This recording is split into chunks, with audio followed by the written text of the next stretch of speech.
Здравствуйте! В этом видео я хочу вам рассказать о том, что делать с орхидеей, как ее подкармливать, чтобы было очень много корней, как восстановить орхидею, если она у вас совсем чахлая, совсем, ну вот уже все на последнем издыхании, и как сделать так, чтобы орхидея цвела, вот так вот красиво, пышно цвела.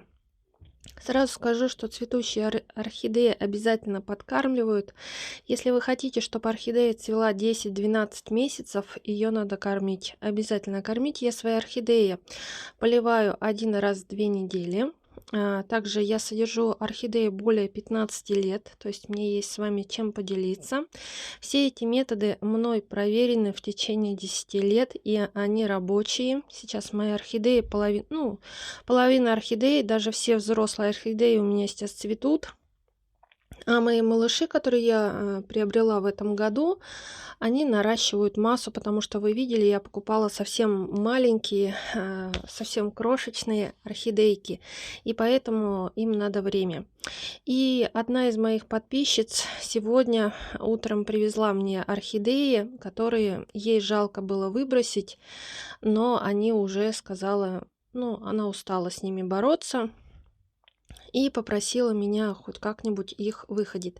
Две орхидеи были еще более-менее нормальные. Посмотрите, тут упал тургор.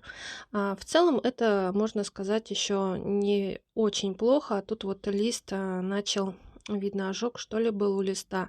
В целом есть у двух орхидей есть корневая, и у одной целиком, но она сказала, что сломала его сегодня, пытаясь восстановить. В общем, и я сегодня покажу, как мы будем восстанавливать, реанимировать орхидейки на примере 3. Ну, как вообще это делают, потому что вообще орхидеи это такие цветы, за которыми очень легко ухаживать. В принципе, несложно восстановить, если вы знаете процессы, как это делать. В сети много роликов, но я вот уже 10 лет использую всего один метод. Смотрите, тут вот обрезано, уже засохло, но можно обработать. Можно обработать либо корицей, либо древесным углем. Все, что у вас есть, либо берем Максим Дачник. Максим Дачник довольно агрессивное средство, и я стараюсь его не использовать, если вижу, что орхидея здоровая, она не гниет. Более-менее, то есть такой вот процесс. Если вы видите, что там есть какие-то гниющие процессы, то, конечно, лучше использовать противогрибковые препараты какие-нибудь. Но в данном случае хорошо подходит корица. Она тоже помогает от грибка, от инфекции, и в данном случае поможет восстановить растение. Тут видно, что не гниет, это просто вот чернота того, что сильно высохло. В целом корневая есть, орхидейки можно легко восстановить. Но вот это, смотрите, она без корней. Тут у нее всего 2 листа, один маленький, один большой, который уже потерял тургор, но не сильно так. То есть в данном случае реанимировать мы будем вот это вот растение, остальные это так, слабенькое такое, ну, я бы не сказала. Корица, у вас всегда в аптечке должна быть корица, либо древесный уголь, обязательно мох сфагнум. Всегда я вам советую летом закупаться мхом сфагнум, потому что он стоит дешевле всего. Я беру его сразу 5 килограмм. Потом на балконе его сушу, и вот зимой я его достаю, если мне надо. Лучше всего вот такие орхидейки, которые потеряли тургор, которые плохо выглядят, реанимировать в мхе. Мох я смешиваю всегда с керамзитом. Вот на маленькой, которая совсем чахлая, я покажу, как это замешивать. Как в целом это вообще делать. Но если у вас не совсем такое печальное растение, то вот просто обкладываем мхом. Обязательно стаканчик берем. Ну вот тут стаканчик на 500 миллилитров. Смотрите уже по растению. Если совсем маленькое, берем 200 миллилитров стаканчик. Дырки я в нем не делаю, потому что чтобы вода, которая содержится в мхе, не испарялась. То есть она была внутри самого стаканчика. И поливаем раз в неделю по чуть-чуть, где-то столовую ложечку достаточно будет вот такой вот орхидейки, которые совсем мало корней. И тут самое главное использовать средства, которые помогут восстановить само растение, то есть спасти его, вытащить из того света, потому что, ну, как бы говорится, что вот-вот, и оно уже все уйдет на тот свет. Обязательно ставим палочки. Я беру от орхидей, те, которые сейчас не цветут, маленькие, приходили с палочками. Ну и обязательно подвяжите чем-нибудь таким мягким, но не сильно впитывающим влагу. Можно взять нитки, которые тянутся, либо нитки, из которых вяжут. Но синтетические желательно, чтобы не сильно воду много набирали и хорошо при этом сохли. Ну, точно не хлопок. Вот, лучше, конечно, синтетику. Я взяла от масок. У меня их дома осталось после, ну, вы знаете чего. Осталось очень много. И вот эти веревочки я использую для орхидей. Листики подвяжем. Если тургор восстановится, то листик будет хорошо так стоять. Очень красиво. Обязательно используйте какую-нибудь мягкую ткань для подвязки палочки. Ну, в целом, второй лист хорошо стоит, а другой не очень. Вот один цветок мы сделали, сейчас второй посадим, и я покажу вам, как сделать так, чтобы цветок, вот, который уже все, уже на последнем издыхании, восстановить. Тут самое главное использовать, как бы вам сказать, реаниматор. Есть такое средство, которое реанимирует вообще любые растения. И давайте я вам вот как раз сейчас покажу. Вот я беру мох сфагнум, он у меня сухой, я его накопила летом. У меня огромные 4 коробки мха, потому что у меня много орхидей, я иногда их зимой, ну, вижу, что подгнивают. У орхидей есть такая особенность, они могут в любой момент, если содержатся в коре, кора может загнить, покрыться плесенью. Орхидеи это никак не мешает, но вот мне как бы дышать плесенью возле орхидей не хотелось бы, поэтому я меняю грунт. Поэтому всегда в запасе лучше иметь мох сфагнум. Сразу говорю, закупайтесь его летом, он продается свежий. Также я беру керамзит, чуть-чуть совсем керамзит мелкой фракции.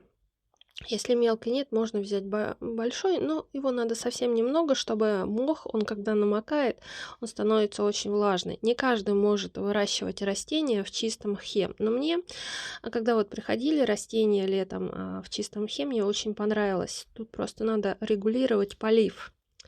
А на самом деле мох очень хорошо держит. Итак, будем делать сейчас раствор реаниматор. Лучшее средство, сразу скажу, что это не реклама. Я его тестировала полгода, это Мегафол. Что он делает? Тут написано, что это стимулятор роста, но на самом деле это реаниматор. Реаниматор, стимулятор, в общем, он может растение, которое вообще вот все уже, кажется, что коньки отбросило, на самом деле его можно спасти вот этим средством. Надо 2 мл на 1 литр воды. Многие мне сейчас скажут, что этим средством надо только опрыскивать. На самом деле это неправда. Если вы почитаете настоящую инструкцию к этому препарату, то увидите, что его используют 2 или 3 мл на литр еще. Им обмакивают, замачивают, им поливают, им опрыскивают, все что угодно. Просто тут обработка идет, когда вот, ну, у них почему-то у нас русская инструкция о том, что большую территорию лучше опрыскивать, чем полить. Замачиваем мох. Нам надо, чтобы вот мох впитал этот раствор. Этот раствор, помогает нарастить корневую систему, помогает восстановить тургор растений. Ну, насколько это возможно, потому что если тургор у орхидеи упал, тут есть два варианта. Насколько плохо это упал. Он может восстановиться и не может восстановиться. Может восстановиться частично. То есть бывают такие случаи, что тургор восстанавливается целиком, если у вас орхидейка, ну, недавно потеряла тургор или не сильно потеряла тургор. Тогда тургор, ну вот листва, вот эта вот жесткость листа, она восстановит. Замачиваем мох, обязательно сделайте так, чтобы, ну вот мох впитывает все эти удобрения, все эти стимуляторы. Я использую стаканчики на 500 мл, можете использовать любые. На дно лучше положить керамзит. Ну и вставляем нашу орхидейку. Вот так вот. То есть это наша вторая орхидейка. Она не сильно печальная. Единственная у нее проблема, у нее даже тургор не сильно упал. У нее проблема в том, что один лист сгорел на солнце, наверное. Сложно сказать от чего, но в общем он испортился. Его, по идее, отрезать надо. Но прежде чем отрезать, надо бы у этой орхидейки нарастить еще лист. побольше, и тогда можно этот дефектный срезать, чтобы было красиво. Ну, вообще, ну, тут надо нарастить хорошую листву, бы я бы сказала. Судя по листве, орхидейки такого среднего размера, не мини, а средняя, где-то, наверное, 30-40 сантиметров в высоту, не сильно такая большая. Вот так вот хорошо обкладываете, чтобы она стояла. Лучше ее всего зафиксировать какими-то палочками. Сразу скажу, что не используйте шпажки, потому что они гниют во влажной среде и покрываются плесенью. А так как стимулятор это натуральное средство какое-то, оно начинает бродить, оно может покрыться плесенью, и все эти палки, они будут покрываться тоже плесенью. Вот так вот все аккуратненько подвязывайте, фиксируйте. Также в этом видео я покажу удобрения для того, чтобы наши орхидейки выпускали как можно больше корней и зацветали. Чуть попозже, конечно, видео я покажу процесс приготовления всего этого уже на цветущих орхидейках.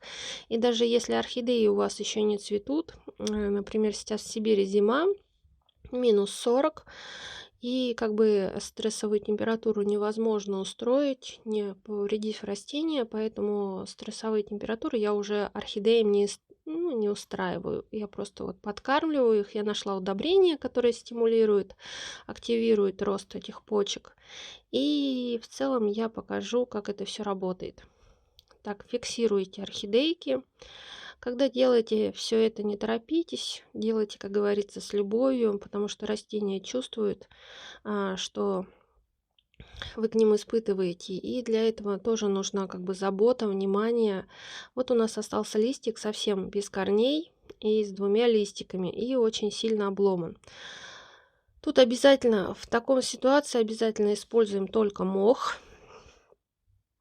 А воду не надо ставить, надо, чтобы был такой субстрат, который был как бы влажный, но при этом не капал. То есть мох надо довести до такого состояния, чтобы он был мокрый, но не капал. Вот мы ставим стаканчик. Видно, что лист один потерял тургор, второй лезет. Мы фиксируем. Надо нам зафиксировать, чтобы этот листик стоял и его нижняя часть касалась мха. Ну, только касалась, то есть мы не ставим, не заглубляем, только касалась влажного мха. Это необходимо сделать для того, чтобы вот этот листик смог нарастить новую корневую систему. Тут, кроме радифарма, можно использовать стимуляторы корневой системы. То есть тут мегафол, есть еще радифарм, но он не сильно так наращивает корневую систему. То есть если вы хотите вот прям, чтобы было много-много корней, я использую всегда Pro Roots. Он дорогой, не каждый может его позволить себе. Можно также использовать корневин, но тут можно, ну тут растение совсем как бы никакое, и проще всего именно не ускорять этот процесс, потому что надо каждый день опрыскивать, по сути купать, поэтому проще всего вот оставить его сейчас в таком состоянии и просто ждать. Корневая система, она в любом случае нарастет, только это будет быстрее или чуть подольше. Ну, лучше подольше. Вот листик я пытаюсь выпрямить. Не факт, что тургор восстановится. Я не могу утверждать, потому что очень сильно упал тургор. Скорее всего, 100% он не восстановится. Вот так вот мы поставили на мох. Шейку обязательно лучше держать открытой, для того, чтобы этот листик у нас не загнил. Вообще у этих растений практически, можно сказать, 100% их можно восстановить. Просто необходимо чуть больше времени, чем бывает. Итак, все наши орхидейки вставим в пакет. Для чего мы это делаем? Чтобы влажность в пакете была соответствующая для того, чтобы восстановить тургор. Целиком мы не закрываем пакет, делаем ну как, просто закрываем, но чтобы при этом оставались отверстия. Завязываем слегка. Это поможет нам сохранить влажность. А влажность поможет тургору восстановиться на листьях. И в целом растение, ну, при этом не сильная будет влажность, то есть у нас будет заходить туда воздух. И обязательно поставьте такие орхидейки под подсветку, чтобы ну, чтобы они у нас росли. В любом случае восстановления орхидее нужен свет. Свет это как источник их жизненной силы, поэтому даже если они стоят в прозрачных пакетиках, им надо подставить под освещение. И лучше всего не на холодное окно, например, сейчас в Сибири -40, да, и очень холодно на окнах. Я не держу растения, особенно которые надо реанимировать. И, кстати, что делать с растениями, когда мох начнет подсыхать? Вот берете шприц на 5 миллилитров и просто рядом вот шейкой, где корневая должна расти, просто поливаете. Там уже по ситуации смотрите, насколько там будет влажность. Я раз в недельку вот таким шприцом поливаю, или 1 столовая ложечка, ну там 15 миллилитров, чтобы мох был влажный. Обязательно смотрите за тем, чтобы вы не заливали. Мох это такой субстрат, который может впитать в себя очень много воды и при этом ничего не отдать. Поэтому тут важно, чтобы мох всегда был влажный, но ну, не мокрый, прям не сильно мокрый. Вот имейте это в виду. Итак, подходим ко второй части нашего видео. Будем делать удобрения для тех растений, которые уже у нас, ну, как бы можно сказать, они здоровые, можно использовать для нездоровых растений, которые у вас погибают, потому что данное удобрение также повышает иммунитет, способствует росту корней, способствует росту новых цветоносов. Используем 2 чеснока. Обязательно их нарежьте на половинки, можете зубчики взять. Тут у меня свой чеснок, который привезен с дачи, он просто сильно высох. Сложно с ним справиться, но в целом, вот вы поняли, в чесноке очень много питательных веществ, много витаминов, много макро-микроэлементов. Также в нем есть такие вещества, которые помогают избавиться от вредителей. Тут многие в комментариях, ну, кто-то спрашивал о том, куда деваются вредители. Они ослабевают и со временем погибают. Поэтому вредители обязательно уйдут у вас, ну, их не станет. Вот такой вот чесночок. Мы его будем заливать горячей водой и настаивать примерно часа 4. Вот. Чеснок можно взять любой, свой или магазинный. Суть это важно, процесс не имеет. Я думаю, что в магазинном чесноке тоже много питательных веществ. Даже если он из Китая, я думаю, он тоже полезный и достаточно вкусный. Заливаем кипятком, настаиваем все около 4 часов. Ну, когда вода уже остынет, процесс уже, можно сказать, что он готов. Обязательно делаем настой с кожурой, ну, с шелухой и чесночком, потому что все эти полезные вещества будут уходить в воду. Вот у нас чеснок настоялся. Давайте его процедим, чтобы не было лишних шалушек, чтобы они не прикрепились нам к растению, чтобы не было органики, чтобы не было гниения. В целом чеснок для орхидеи считается самым полезным удобрением. Сейчас мы будем сюда добавлять еще 2 вещества, которые усилят действие первого удобрения. Смотрите, тут у нас чеснок настоянный, и мы доводим воду до 2 литров. Тут вот тазик около 3 литров. И мы доводим воду до 2 литров, то есть настой чеснока. И добавляем 1 чайную ложечку крахмала. Крахмал тут выступает в роли проводника. Он помогает активировать и стимулировать рост именно корневой системы и цветоносов запустить. Вот. Своего рода регулятор роста. И добавляем 2 капельки йода. Йод выступает как антисептик, помогает от вредителей. То есть, если растение кажется вам чахло, оно поможет именно избавиться от этого, ну, стать сильнее, крепче. И также помогает цветению. Ну, все вы знаете, что йод это как стимулятор цветения.